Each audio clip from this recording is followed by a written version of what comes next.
మరి దేవుని వాక్యం చూద్దాం. అందరూ కూడా యెహెజ్కేలు గ్రంథం 37వ అధ్యాయం. యెహెజ్కేలు గ్రంథం 37వ అధ్యాయం మొదటి మాట. బైబిల్ చూడండి అమ్మా. అందరు కూడా చదవర్లు చదివి సహాయం చేయండి. యెహోవా హస్తము నా మీదకి వచ్చెను.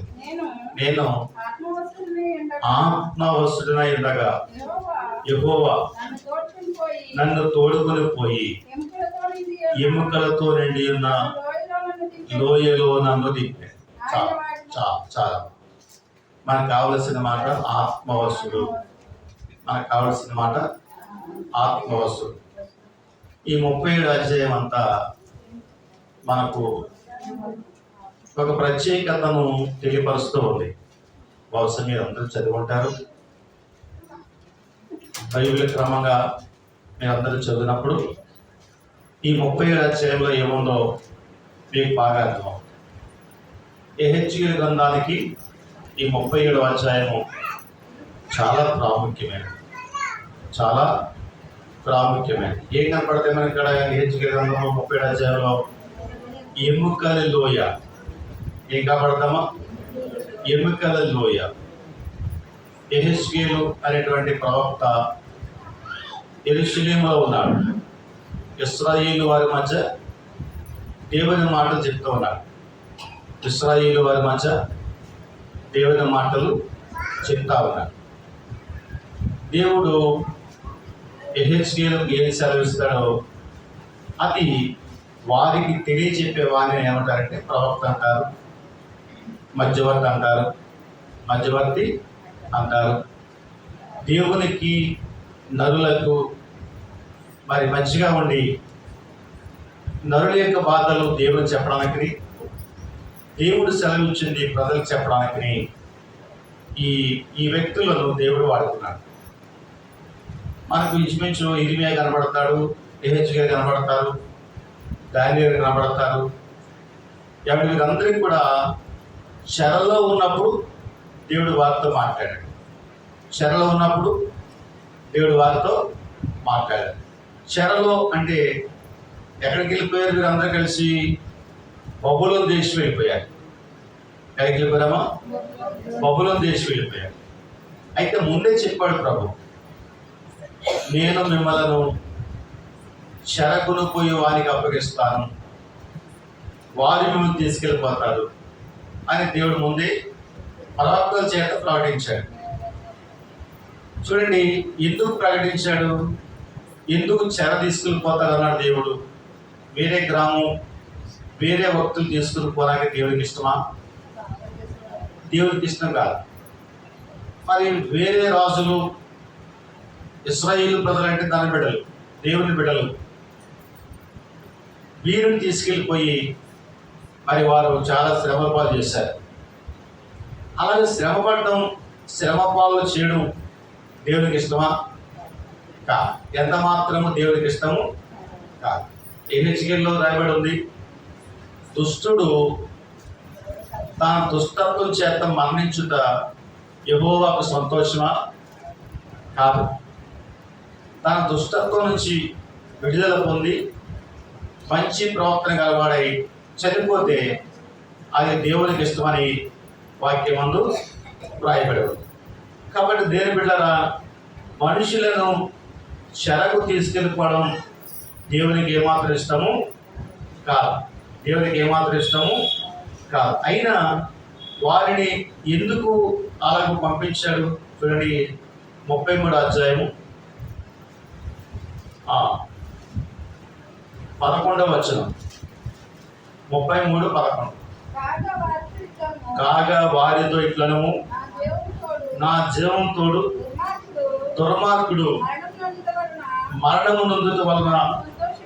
చూసారండి, ఒక దుర్మార్గ పనులు చేస్తూ, కాని పనులు చేస్తూ చనిపోవడం వల్ల దేవునికి ఇష్టం కాదు. కానీ మనకిష్టం. ఏమంటాం? మా బలిపోయాడురా, ఆడ అలాంటి ఇలాంటోడు, అలాంటోడు ఇలాంటోడు, మా బాగా పోడురా అంటాం. కానీ ప్రభు అలాగే అన్నట. దేవునికి సంతోషం కాదట. దేవునికి సంతోషము కాదు. మరి ఎలాగ సంతోషం చదువురా?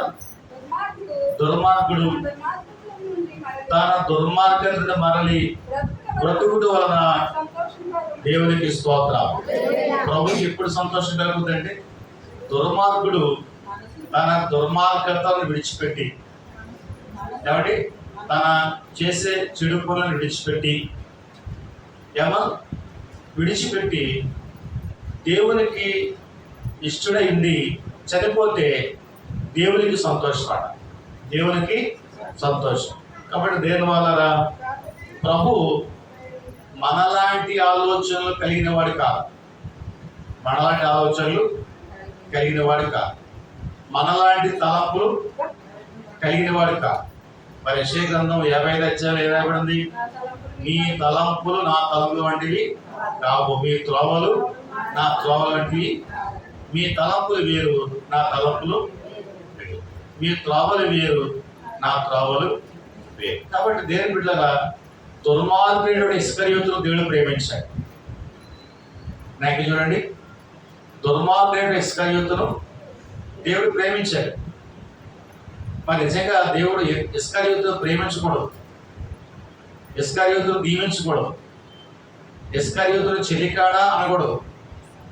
కానీ ప్రభు ప్రేమించాడు. స్తోత్రం చెప్పండి. ప్రభు దీవించాడు.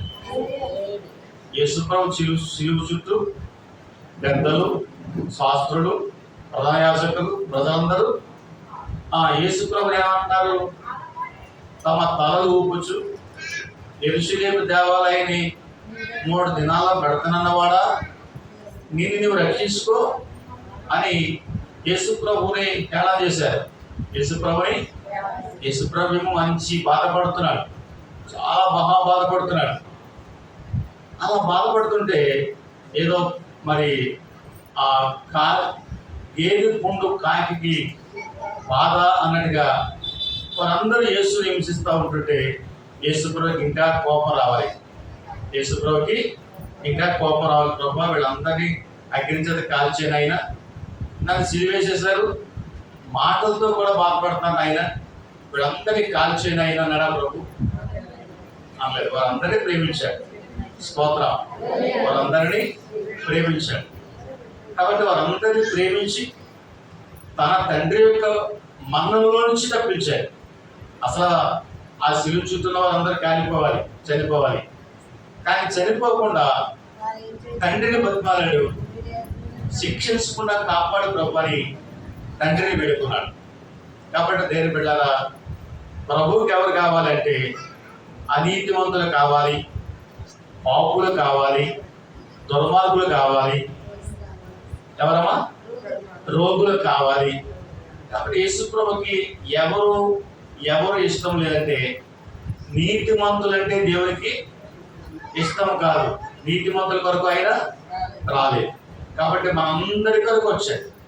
దేవుని బిడ్డలారా, మన దుర్మార్గతలు విడిపించేది దేవుని వాక్యం, దుర్మార్గతల నుంచి తప్పించేది దేవుని వాక్యం.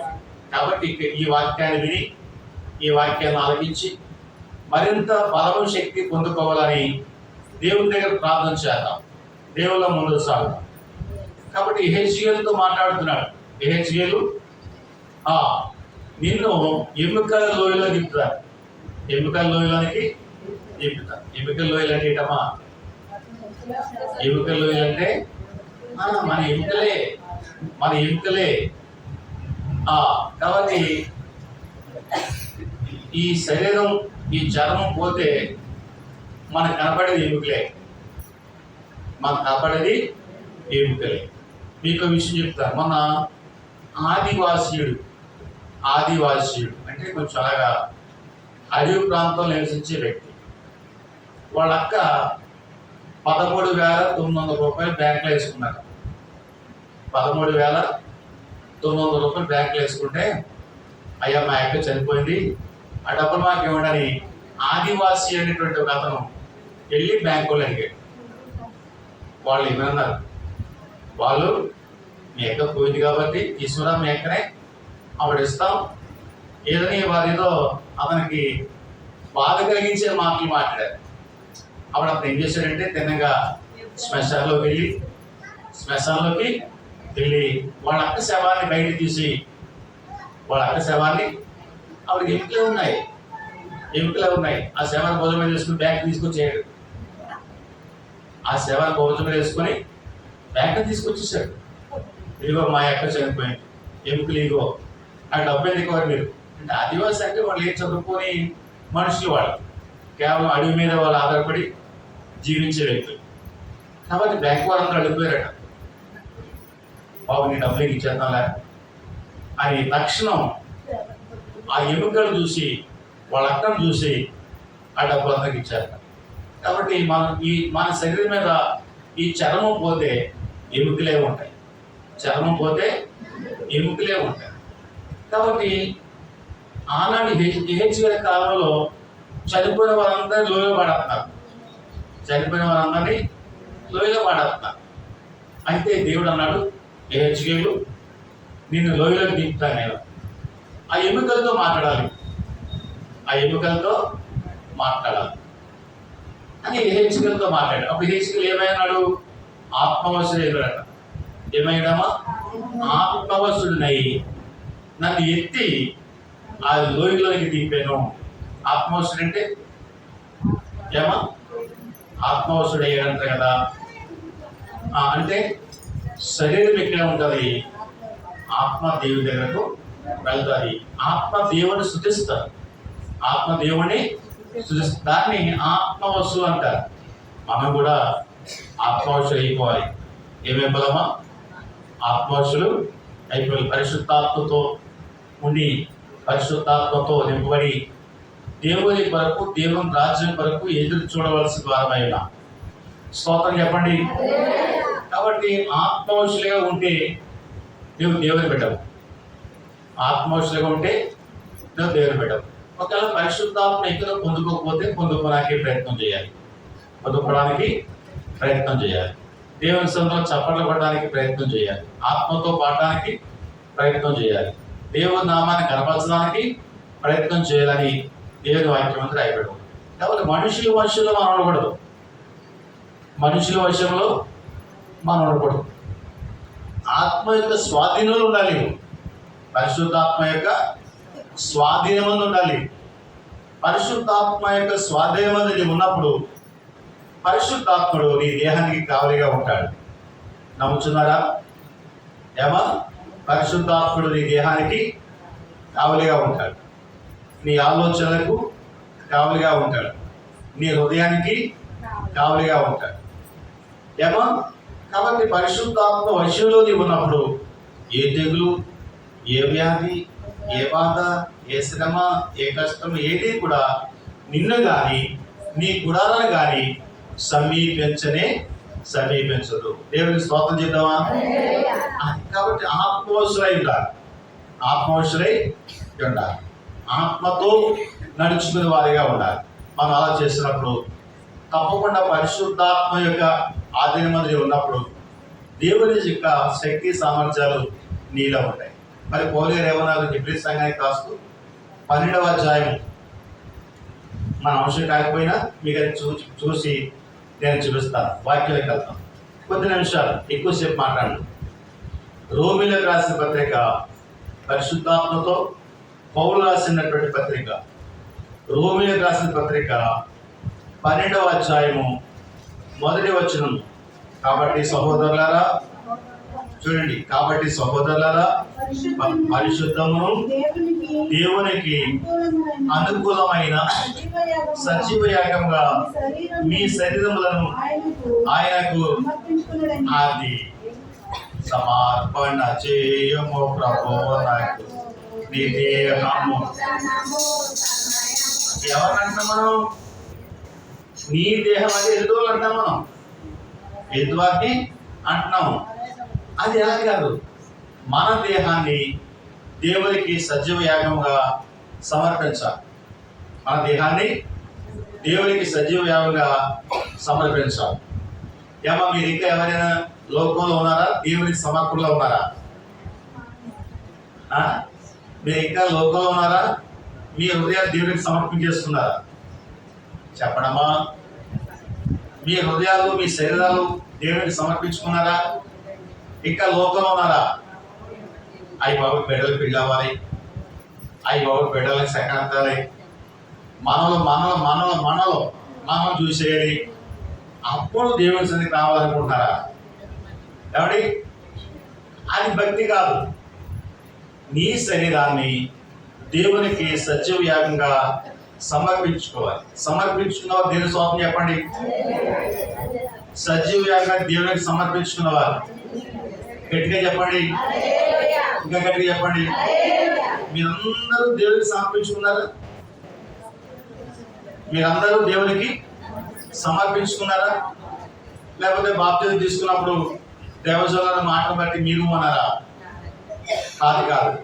మనందరూ కూడా మన శరీరాలను దేవునికి సమర్పించుకోవాలి. దేవునికి మనము అది దేవుని అండర్లోకి వెళ్ళిపోవాలి. అలా వెళ్ళిపోయినప్పుడు నువ్వు ఏమవుతావు? ఆత్మవశులు అవుతావు. ఏమవుతావా? ఆత్మవశులు అవుతావు. కాబట్టి నీ శరీరాన్ని దేవునికి సజీవంగా సమర్పించుకుంటే ఈ లోకంలో ఉన్నటువంటి ఆడంబరాల మీద నీకు ఆసక్తి ఉండదు. ఈ లోకంలో ఉన్నటువంటి వస్తువుల మీద నీకు ఇంట్రెస్ట్ ఉండదు. ఈ లోకంలో నడిచేటువంటి వారి విషయంలో నీ అభ్యంతరము పడదు.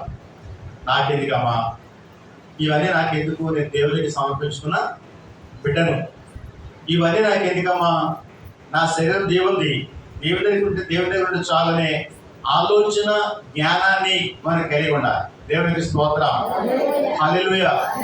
కాబట్టి శరీరాన్ని కప్పుకోవడానికి వస్త్రాలు తప్ప లోకానుసారమైన ఆడంబరం ఉండడానికి వస్త్రాలు మనం ధరించకూడదు.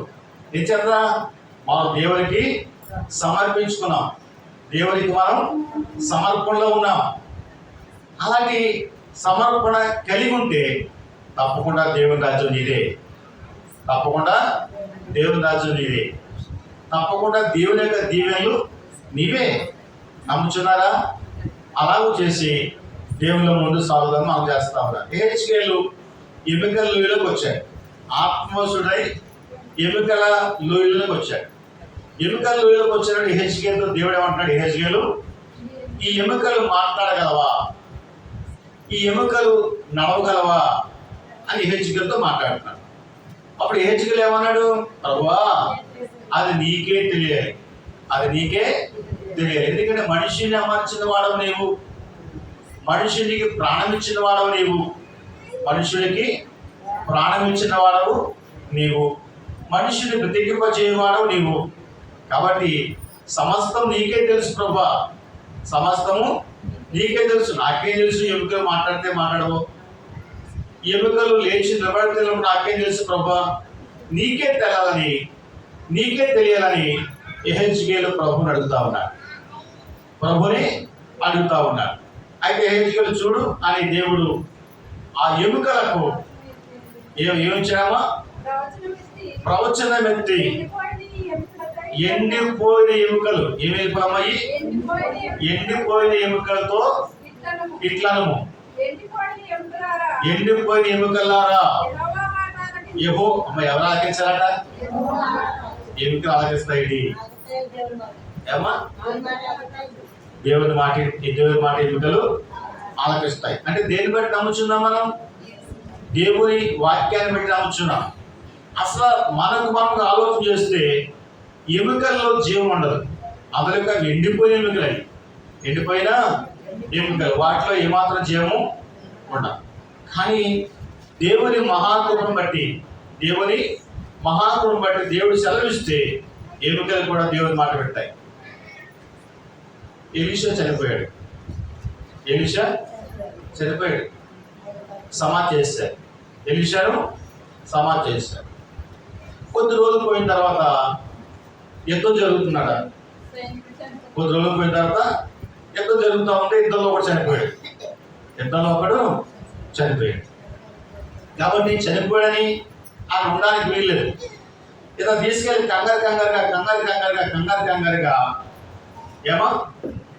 కంగారుగా ఆ ఎలీషా గారి ఎముకల సమాధులు పెట్టేసుకుంటున్నాయి. ఎముకల సమాధిలో పెట్టేశారు. అది కంగారు కాబట్టి వాళ్ళు ఏ సమాధి చేస్తారో, ఎక్కడ సమాధి చేస్తారో వాళ్ళకి తెలియదు. కాబట్టి ఏదో పోయి తీశారు, అందులో ఈ యొక్క సైకిల్ పెట్టేసి వాళ్ళు వీళ్ళు పైన సిద్ధపడ్డారు. అయితే ఆ సైనికుల యొక్క శవం ఇదేం తగిలింది? ఎలీషా ఎముకలకు తగిలింది. ఎలీషా ఎముకలకు తగిలింది. తగలగానే ఈ చనిపోయిన లేచి కూర్చున్నాడు. చనిపోయినాడు లేచి కూర్చున్నాడు. చూసారా? ఎలీషాను సమాధి చేశాడు. శరీరం పోయింది, ఎముకలు ఉన్నాయి, కానీ ఇంకా ఆ ఎముకల్లో జీవము ఉంది. భక్తుడు రాశాడు, ఎండి నా ఎముకలన్నీ మాట్లాడండి, ఎండి నా ఎముకలన్నీ తిరిగి జీవింప. హల్లెలూయా. పాటలకు అవకాశం ఇస్తే మీరు చాలా బాగా పాడతారు కాబట్టి వేరండి, అందరూ పాటలు పాడతారు. ఆ భక్తులు ఏమని పాడాడండి? ఎండిన ఎముకలని తిరిగి జీవింప. మన జీవితాలు ఎండిపోయి ఉన్నాయి, ఏమంతే కదా? ఆ ఎండిన ఎముకలలోనే మనం కూడా అలాగే ఉన్నాం. సత్తువ లేదు, బలము లేదు, సత్తువ లేదు, బలము లేదు, ఏమాత్రం కూడా ప్రయోజకులు కలగకుండా ఉన్నాం. కాబట్టి నీవు కూడా ఎండుకుని ఎముకవే. అయితే నువ్వేం చేయాలి? ప్రతిరోజు కూడా ప్రభా ఎండిన ఎముకలకు బలం ఇచ్చినట్టుగా, శక్తినిచ్చినట్టుగా నాకు కూడా బలము తెచ్చే ప్రభా, శక్తి తెచ్చే ప్రభు అని దేవుని దగ్గర మనం ప్రార్థన చేయవలసిన వారమైనా. ఏమా నీవైనా నేనైనా ఎప్పుడైనా ఎండిపోయిన ఎముకమే, ఎండిపోయినా ఎముకలమే, జీవులేని ఎముకలమే, శక్తి లేని ఎముకలమే. అయితే ఇక్కడ ప్రభు అంటున్నాడు, ప్రవచనం ఎత్తి మాట్లాడు, ప్రవచనం ఎత్తి మాట్లాడు. ఎండిన ఎముకలారా యెహోవా మాట ఆలకింపుము. ఈ ఎముకలకు ప్రభు యెహోవా సెలవిచ్చిందేమనగా, మీరు బతుకున్నట్లు నేను మీలోకి ఏం పంపిస్తున్నాను? మీరు బ్రతుకున్నట్లు మీలోనికి జీవాత్మను నేను పంపిస్తా ఉన్నాను. ఎండిన ఎముకలారా మీ ప్రాణాలు నా చేతిలో ఉన్నాయి, మీ ప్రాణాలు నా చేతిలో ఉన్నాయి. కాబట్టి ఇగో నేను మీకు జీవాత్మను పంపిస్తున్నాను, జీవాత్మను పంపిస్తున్నాను. మీ యొక్క ఆత్మలని మీకు ఇస్తున్నాను, మీ యొక్క ఆత్మలని మీకు ఇస్తున్నాను. దేవుని వాక్యం సెలవిస్తున్నాను, నరుని ఆత్మ యెహోవా పెట్టిన దీపమని సామెతలు సొలొమోను రాశారు. కాబట్టి మనం చనిపోయిన తర్వాత ఈ ఆత్మ ఎక్కడికి వెళ్ళిపోతుంది? దేవుని చేతులకు వెళ్ళిపోతాయి, దేవుని చేతులకి వెళ్ళిపోతాయి. కాబట్టి దేవుడు సెలవిస్తే మళ్ళా వస్తాయి, దేవుడు సెలవిస్తే మళ్ళా వస్తాయి. ఎప్పుడు వస్తాయి? సహోదరులారా, నిరీక్షలే ఇతరుల వలె దుఃఖపడక నిమిత్తము నిద్రించుతున్న వారిని గూర్చి మీకు తెలియకుండా మాకు ఇష్టము లేదు. ఆర్భాటముతోను ప్రతాప శబ్దముతోను దేవుడు మేఘాలే వచ్చును. 2వ దశరథ పత్రిక 4:13 కాల్చి ఉంటారు. కాబట్టి ఆయన ఎక్కడికి వస్తాడు? మళ్ళా భూమి మీదకి వస్తాడు. ఎక్కడికి వస్తాడమ్మా?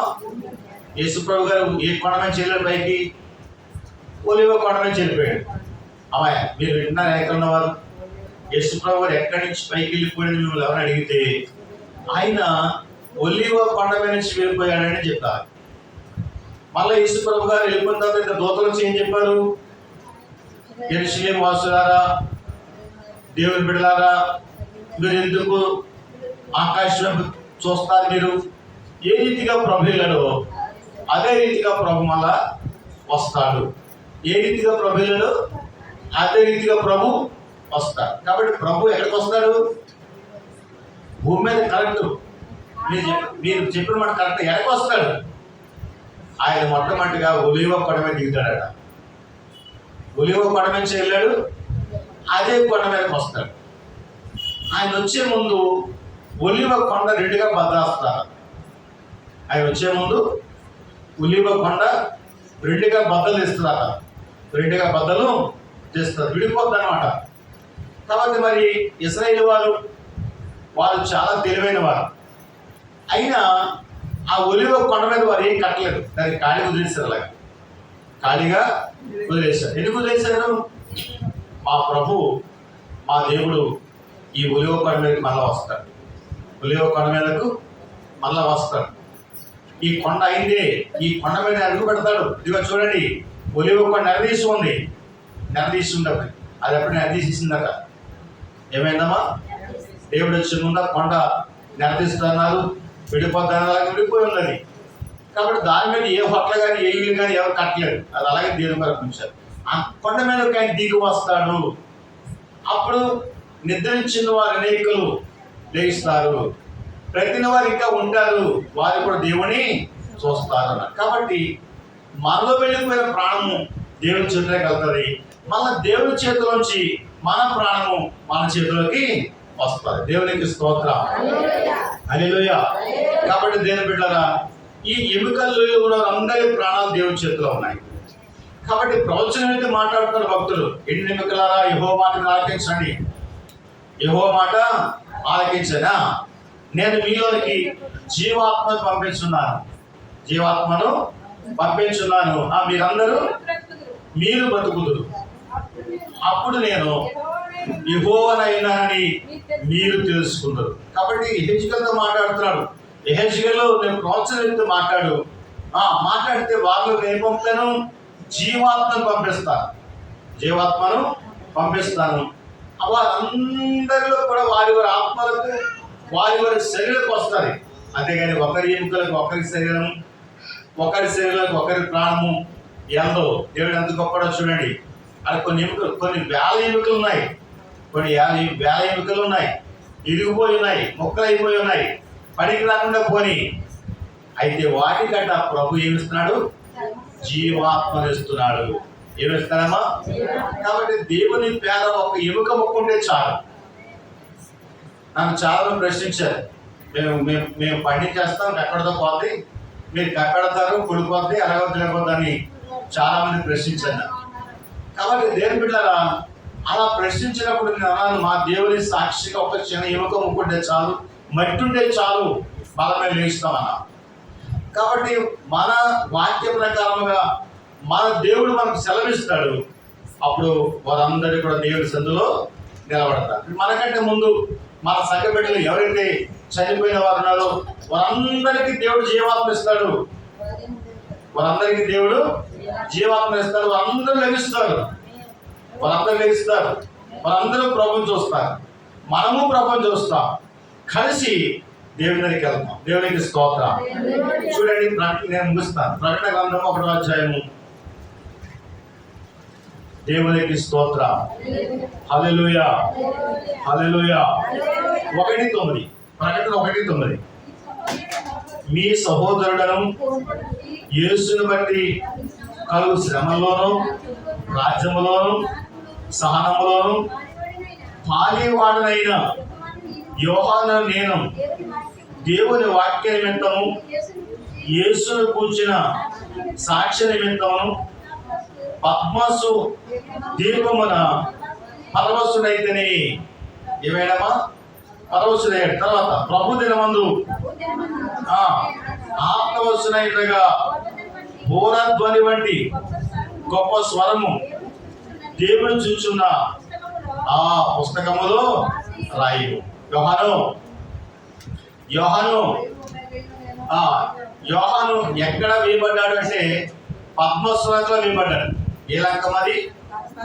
పద్మసులంక. ఈ లంకలో వేయబడ్డాడు యోహాను.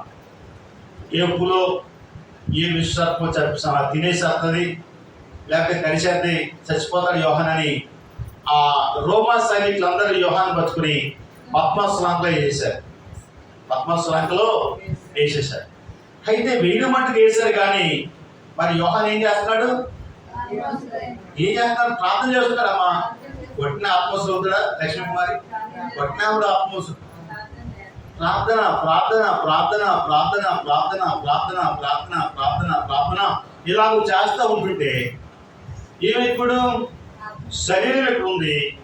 పరిశుద్ధాత్మను వశమైపోయాడు. అనగా ఆత్మవశుడైపోయాడు. ఆత్మవశుడైపోయాడు. కాబట్టి ఆత్మవశుడే పద్మవశంగా ఉన్నాడు యోహాను? లేదు. శరీరం ఉందంటే, శరీరము ఉంది కానీ ఆత్మ లేదు.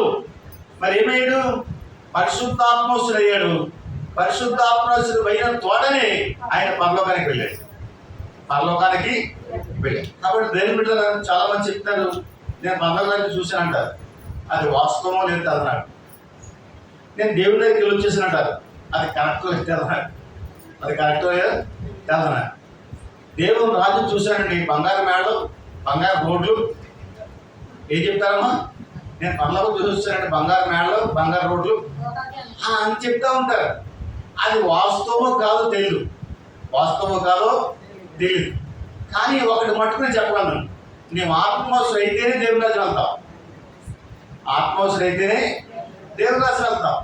అంతేగాని ఆత్మవసరం అవ్వకుండా ఏదో కలగని, నేను కలగన్నాను, నేను అడిగిపోయానంటే అది సరైన మాట కానే కాదు. గతంలో ఒక ఆవిడ, బాబు మా పేర్లు మీ గ్రంథంలో రాసుకున్నారు అని ప్రార్థన చేసేది.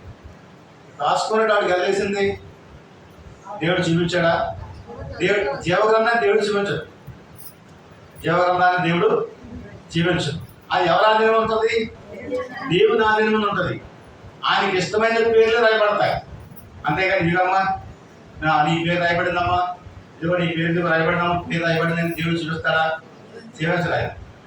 అది మరుగైనటువంటి పుస్తకం, అది రహస్యవంతుల పుస్తకం, అది తీర్పు కాలం బయటపడతాయి. అంతేగాని యోహాను మటుకు చూశాడు ఆ పుస్తకాన్ని, చూశాడు కానీ దాన్ని ఓపెన్ చేయడానికి సమర్థుడు కాలేకపోయాడు. దాన్ని ఓపెన్ చేయడానికి శక్తి సాలపోయింది. కాబట్టి దేని బిడ్డలారా, ఇవి నిజమైన మాటలు కాదని నా యొక్క అభిప్రాయం. అయితే ప్రార్థన చేయాలి, ప్రభా నా పేరు జీవగ్రంథంలో రాసుకో, నీ రాజ్యంలో చేర్చుకొని అయినా, నీ ఆత్మను ఉంచుకొని అయినా, ఆత్మవశుడైనటువంటి శక్తి సామర్థ్యాలు నాకు ఈయన మటుకు మనం ప్రార్థన చేయాలి. అలా ప్రార్థన చేసినప్పుడు దేవుడు ఆ ప్రార్థన అంగీకరించి నిన్ను ఆత్మవశుడిగా చేసి ఆత్మలో నడిపిస్తాడు, ఆత్మలో నిన్ను నడిపిస్తాడు, ఆత్మలో నిన్ను పోషిస్తాడు. పరిశుద్ధాత్మ దేవుడు రాజ్యం నీవు వెళ్తావు. దేవునికి స్తోత్రం. అపొస్తలుల కార్యం 9వ అధ్యాయంలో ఆత్మ పిలుపుని ఎత్తుకుని పోయాను మాట. నపుంసకుడితో దేవుని వాక్యం మాట్లాడుతూ నపుంసకుడికి దేవుడు సువార్త చెప్తాడు. 8:39 అపొస్తలులు 8:39లో ప్రభు ఆత్మ పిలుపును కొనిపోయాడు. నపుంసకుడు సంతోషించు తన త్రోవను వెళ్ళను. ఆ తర్వాత పిలుపును మరి అన్నడికి కూడా చూడలేదు. దేవుని స్తోత్రం. హల్లెలూయా. చూసారా, అక్కడ మనకు కావాల్సిన మాట ఆత్మ పిలుపును కొనిపోయాను. ఆత్మ పిలుపును ఎక్కడ కొనిపోయాడు? ఎక్కడ తీసుకెళ్ళాడు? పిలుపుతో మాట్లాడే పిలుపు. ఒక నపుంసకుడు ఈ గాజాపట్నం వెళ్తున్నాడు, నీవు అతనికి సువార్త చెప్పాలి, అతనికి సువార్త చెప్పాలి. కాబట్టి రథము కంటే స్పీడ్గా వెళ్ళినటువంటి పిలుపు. రథము కంటే ఎలా వెళ్ళాడు?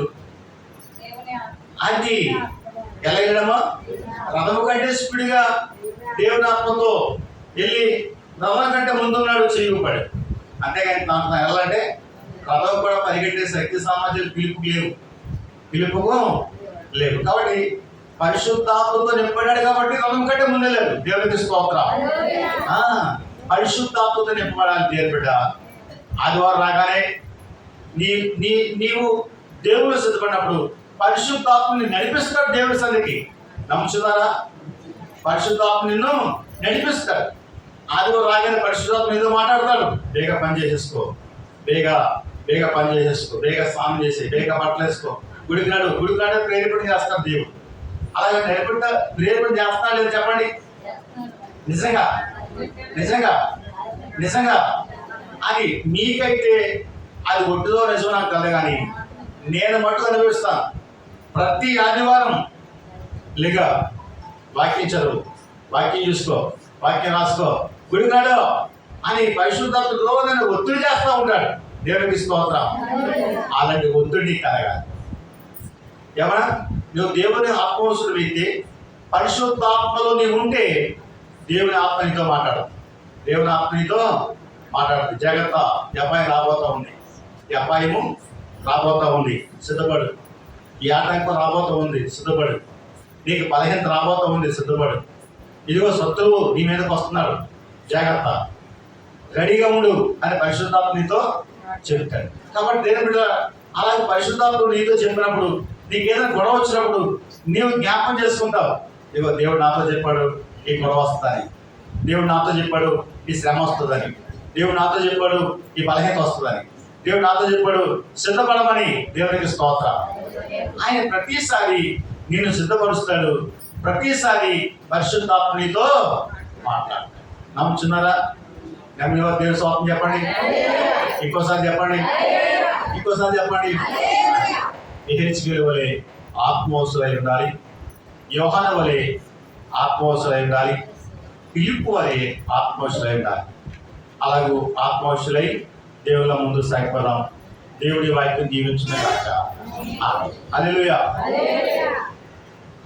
మరి కానుకలు పడదాం.